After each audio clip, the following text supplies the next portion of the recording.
Oh, haven't had an old-fashioned in a long time. Oh, I'm tired. You gonna go back to the kitchen? Oh, no, fuck that. I'm gonna go to sleep, babe. Here, do you need some money or anything? No, I'm good, thanks. I'll get my old job back tomorrow. Cooking's dumb. I'm just really sleepy. Love you, Sharon.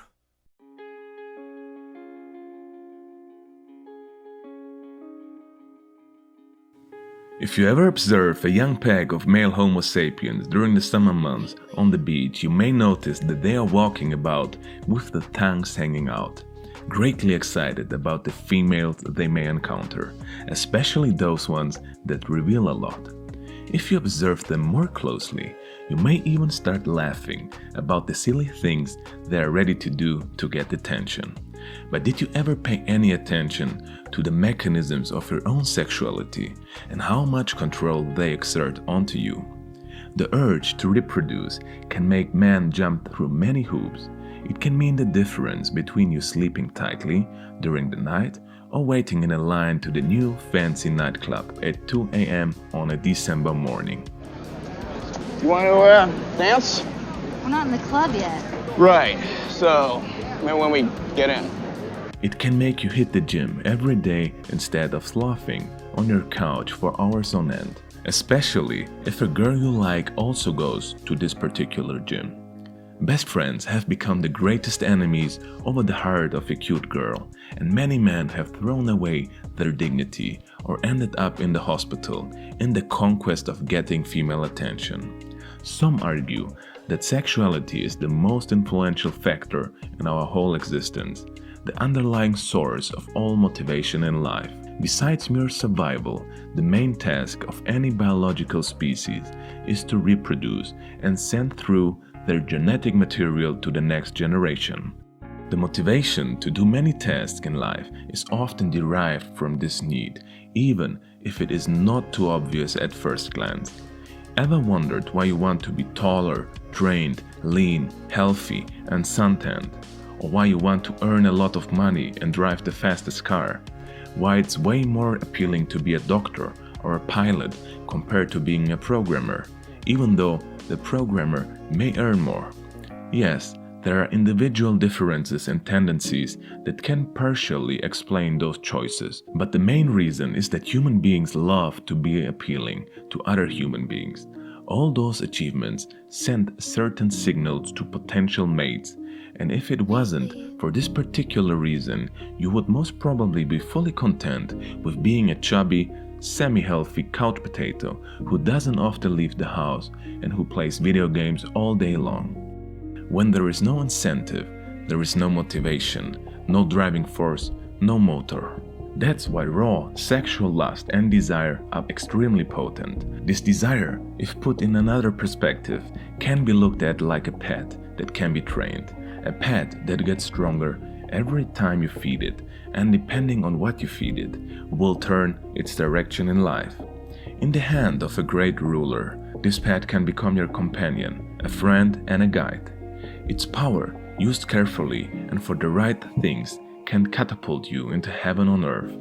Unfortunately, the power equilibrium in this relationship can easily tip over, making the pet the master and the master the pet, making heaven a hell. Once you enter this hell, you will do anything to convince yourself that it is actually heaven what you are experiencing, selling yourself weak lies about it and how it's all supposed to be that way. Let's come back to our group of male Homo sapiens. Depending on the hunting skills of the male, he may or may not score today.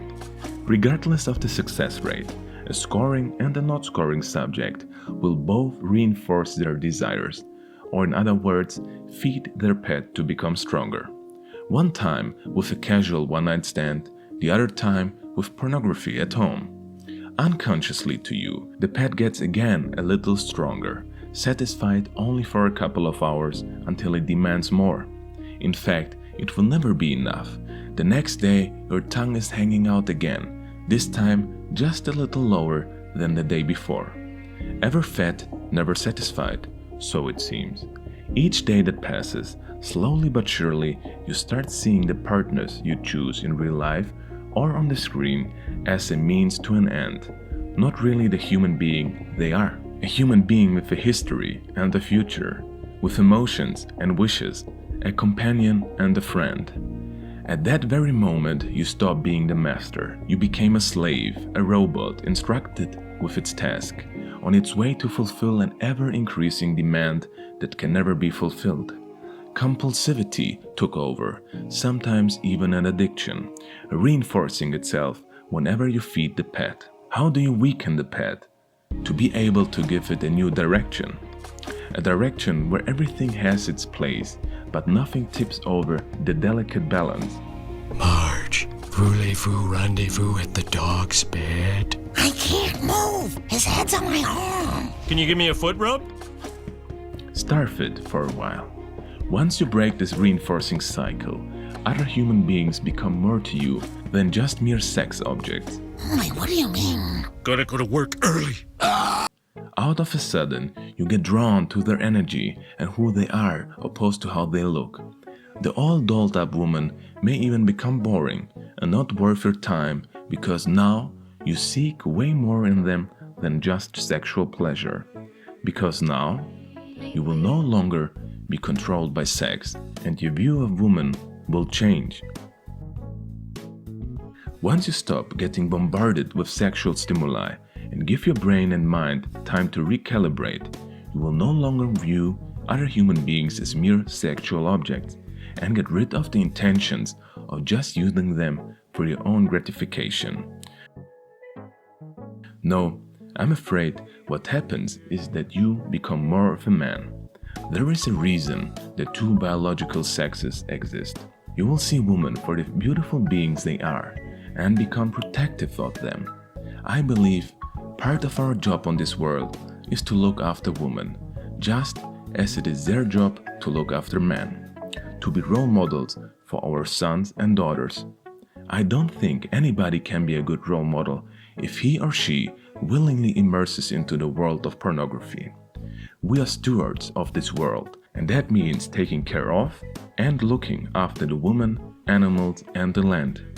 Nothing here belongs to us, but we are in charge of the care for others, not to use and abuse them. But as long as porn and sex control you, you will abuse, willingly or unwillingly, consciously or unconsciously. That's why you have to first get free to have a truly fulfilling relationship with a woman. Because when you do that, you will notice women are magnetically drawn to you. When you get to the point where you are no longer controlled by sex and you start seeing women in a different way, you realize how much power you actually have in relation to the fairer sex. Most people, society, the media, they all will try to tell you that you don't have so much power, that women actually have power over men. But this is not the truth. Women only have power over you as long as you are controlled by sex. Take this away and you will see how things actually are. No means no. I looked it up in the dictionary. No. You've never said no. When you're not controlled by sex, you will start being real and authentic, which means you have no hidden agenda. You're not trying to get anything from her, and you just start to be yourself without worrying too much about being appealing or not.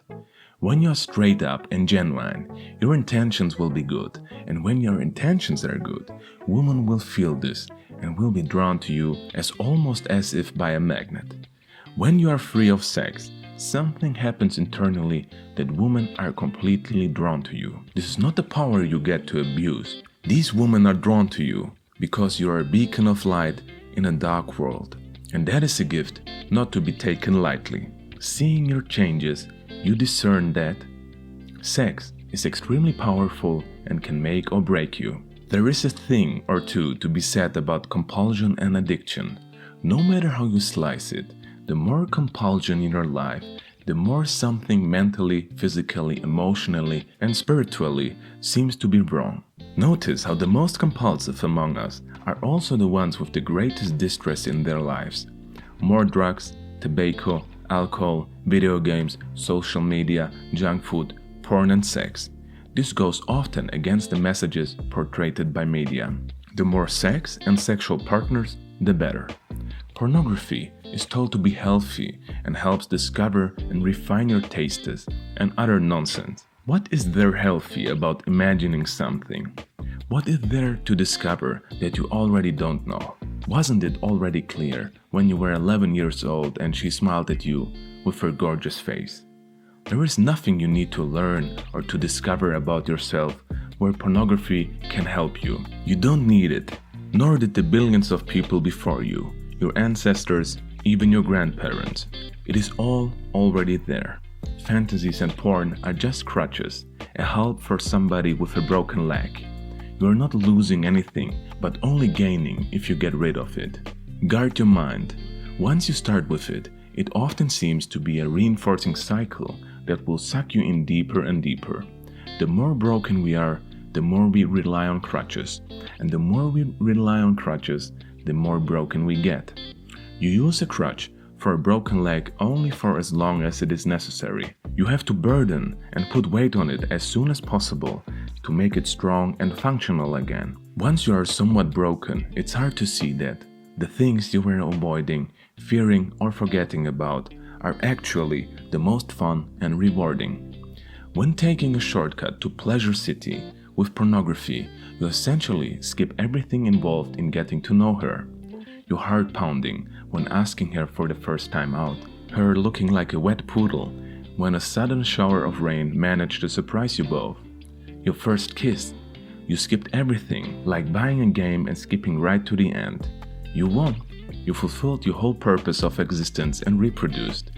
Maybe you just reproduced with pixels on the screen, but to your brain, there is no real difference to it. You feel relaxed and content for the moment. Now, you also don't have any need to improve yourself for training or healthy eating, reading or socializing. You just read one page of the whole novel, the seemingly most interesting page. How does that feel, champ? Feeling like a winner? Make your pledge today. Write it down in the comments. Ask others to be your accountability partner down below.